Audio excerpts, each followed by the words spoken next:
Gibble. Welcome, everyone, to the Tethys Shipyards. I am Takeshi Yamato, the Yardmaster, joining our host, the Housecoat Gamer. Yo. Today, we are taking a look at the Mercury-Class pilot escort, one of the most maneuverable starships in Star Trek, and the original starship to introduce pilot mechanics.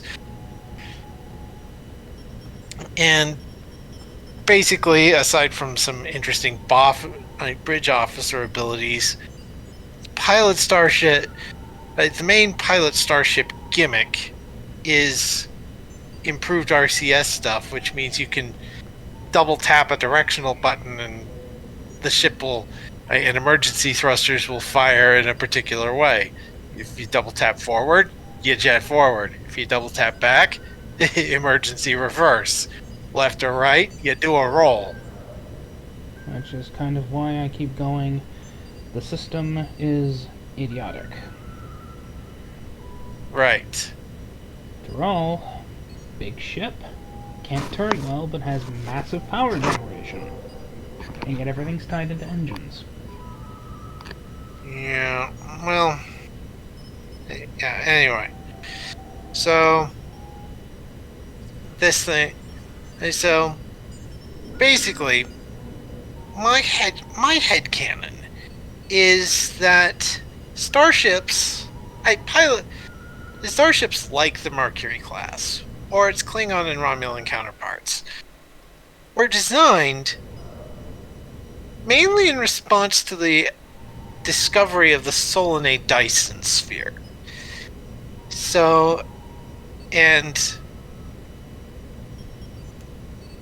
basically they are designed to provide improved combat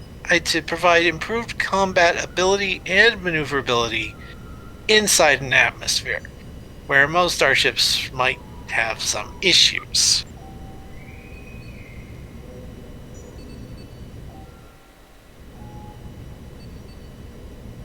And I mean, yeah, almost the design almost looks like it takes some elements from the Star Wars A-Wing, but just upsized. To the point where it's an actual cruiser class vessel. It's the same size as Miranda.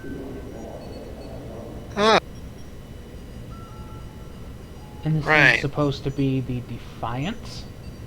It's supposed to be a successor to the Defiant? Yeah.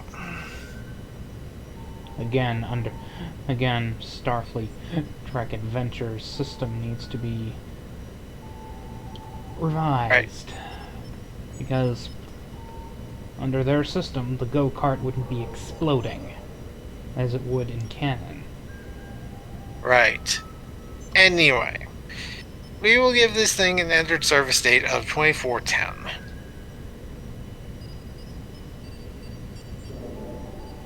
And scale-wise, as Ron said, it's the size of a Miranda, which is scale 4, but they tend to go more but the guideline is also tied somewhat to crew, and if I remember correctly, this thing had like 45 crew back when crew was a thing in Star Trek Online. Thank God for that. I was tired of restocking on triples. Yeah. So, we'll give this thing a scale of 3, just for the crew side of things. So that will drop us down from 60 to 59. And so we'll start by putting 9 points into everything. So that's 54 points. Then we can start putting points into, then we can start add 5 more points and start modifying systems, and then start making modifications as we need. Now, for the engines, I will admit, Ron, part of me is wanting to take a defiant approach to this, but on engines instead of weapons. Give this an engines rating of 13. It is designed for raw speed, and I highly suspect that Tom Paris had a hand in designing this abomination. Fair enough. Yeah, engines 13, yeah, that works. And one more point, which we will put into weapons for weapons 10. Now we can start modifying this thing. Now we can start making further proper modifications. I'd say drop comms down to 8, bring weapons up to 11.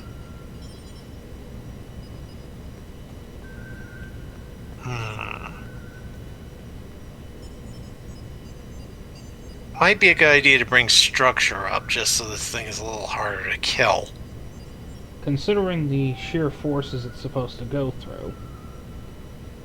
Yeah. We'll take a point from, I think we'll take a point from sensors. So sensors 8, structure 10. This is not designed to be a command vessel. Yeah. It is effectively designed to be a hardier version of the Defiant, in more ways than one. Yeah. In fact, we could probably drop the computers down to 8 as well to put structure up at 11 as well.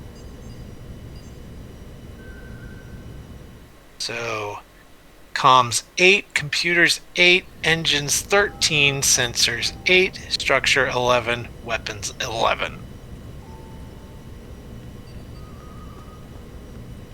Hmm. That looks good to me. All right, next up, departments. 3 points. Can't put more than 3 into any one system. Khan is going to have the most definite upgrade for one simple reason. Yeah, this thing is speedy and maneuverable. So plus 2 to con.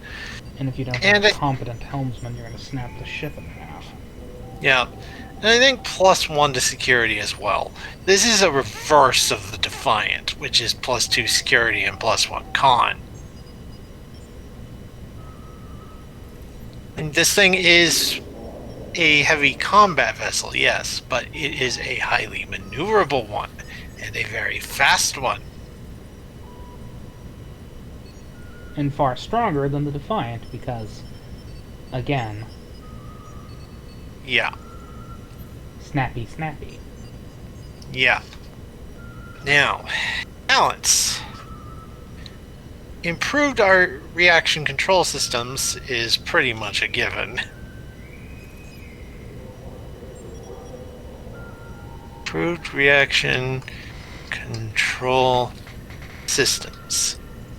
That represents the pilot starship gimmicks. And there's no enhanced RCS control thrusters. Yeah.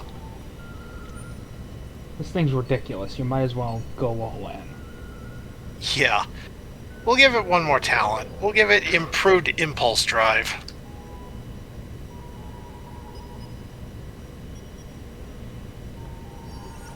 With scale 3 starships, you have to be a little careful, but just 2 talents means you can still add a profile talent, so that's fine. Now, weapons. Phaser cannons, obviously. It has provision for 2 phaser arrays. Well, up to 4. Right.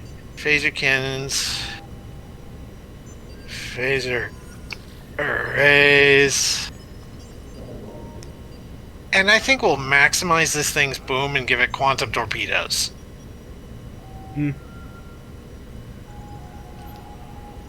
And tractor beam, strength 2. Because the tractor beam strength value is always 1 lower than the scale.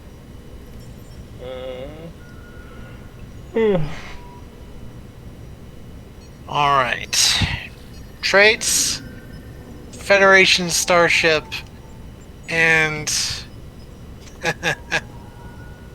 I almost think I Federation starship made for atmosphere. Made for the atmosphere.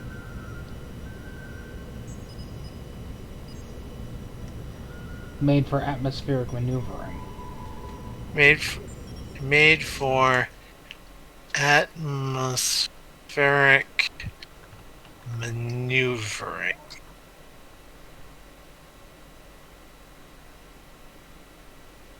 And special rules.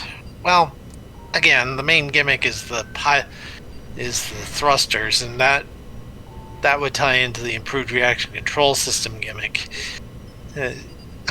Talent. But if anyone else has any ideas or suggestions, Please feel free put them to through. leave a comment, and we'll see about updating the document. And again, you will have a link in the description.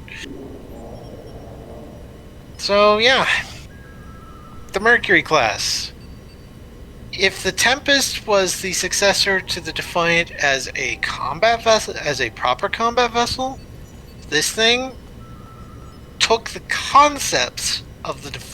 original concepts of the Defiant, strapping guns to an engine block, and turned it up to 11, while also adding atmospheric capability, while also allowing for some added atmospheric maneuverability, because again, the Dyson spheres are a thing, and with the discovery of the Solanae one, Starfleet would need a ship to operate in Atmo. Everyone would need a ship to operate in Atmo. Starfleet, Klingons, Romulans. We might get to those later. While Utopia Planitia primarily does Starfleet shipyards and Starfleet vessels, and that's what we're doing here, the rules they use for space frame creation can be applied to anything. Klingons, Romulans, Dominion, etc.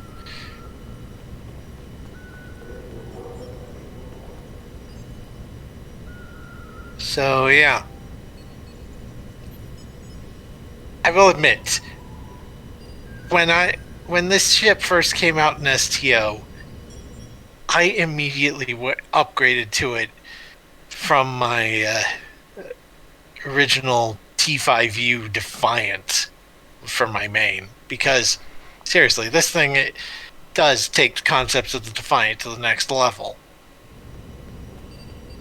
Now that we have the legendary Defiant, I might use that some more on my main, though he's shifting more to an STO era version of a character for Star Trek Adventures. So I'm probably going to stick him. So I've started moving him idea-wise into larger starships for flagships kind of things. Though he might still have some of these. Though he might still have some of the smaller ones. But yeah. This is hopefully what we've done for Star Trek Adventures does this thing justice. But as always, if you have ideas to make it better, comments are always open. Bye.